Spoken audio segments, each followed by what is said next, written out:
التشكيله المتوقعه لماتش مصر وبلجيكا، وخد بالك في فرق كبير جدا بين التشكيله المتوقعه والتشكيله الافضل بالنسبه لنا.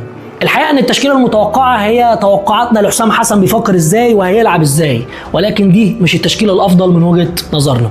تعال اقول لك حسام حسن هيلعب ازاي او توقعاتي هيلعب ازاي في ماتش بلجيكا. بس قبل كل ده انزل دلوقتي حالا اعمل اشتراك للقناه لو لسه ما عملتش، ولايك للفيديو عشان يوصلك كل جديد اول باول، وتابع معانا التغطيه الجباره لكاس العالم اللي هتحصل، ونعيش مع بعض متعه التاهل للدور الثاني ان شاء الله باذنك يا رب.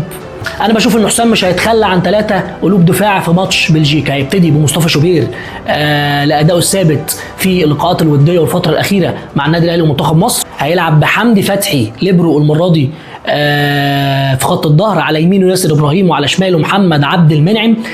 يمين الدفاع هيبقى محمد هاني، وشمال الدفاع هيبقى احمد فتوح، وفي نص الملعب اعتقد انه هيجدد الثقه تاني في مهند لاشين، وبجنبه هيبقى مروان عطيه. وتعالى بقى خد المفاجاه اللي انا شايف ان العميد بيحضرها لنا، واللي هيكون ثلاثي امامي في خط هجوم منتخب مصر. مصطفى زيكو هيلعب ناحيه الشمال متاخر، وهيبقى محمد صلاح ناحيه اليمين، وعمر مرموش هيكون مهاجم. او وده الاقرب اللي انا شايفه هيعمله العميد، ان هيكون مصطفى زيكو او محمد صلاح هيبقى متاخر شويه لعيب ثالث قدام مهند لاشين ومروان عطيه، وهيكون مصطفى زيكو وعمر مرموش 2 مهاجمين متحركين مش مهاجمين صندوق. طب واحد يقول لي انت شايف ليه ان العميد هيلعب كده؟ ليه ما يلعبش امام عاشور ويبتدي بامام عاشور، او ليه مش هيلعب بتريزيجيه زي ما بيلعب؟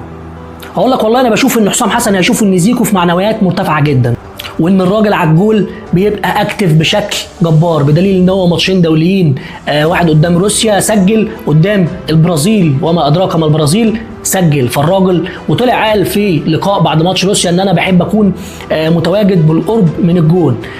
فانا بشوف ان كل الخصائص دي هيشوفها حسام حسن، وهيركز ان هو عايز يسجل، هو عايز يفنش، هو عايز الفرصه اللي تروح على الجون تتفنش، لان اسلوبه كله هيكون اعتقد دفاعي قدام بلجيكا، وهيلعب على الارتداد، فمش هيلاقي احسن من صلاح مرموش وزيكو. اتمنى انا بقى ان اشوف امام عاشور في نص الملعب، وان توقعاتي دي كلها ما تبقاش صح. والاهم من ده كله ان احنا نحقق نتيجه ايجابيه قدام بلجيكا تساعدنا ان احنا نعبر للدور الثاني. اكتب لي توقعاتك دلوقتي في الكومنتات، شايف مين التشكيل اللي تتوقعه اللي هيلعب بيه حسام حسن، وشايف من رايك ايه التشكيل المناسب لمنتخب مصر.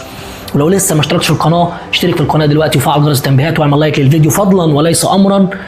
اشكرك شكرا جزيلا. سلام عليكم.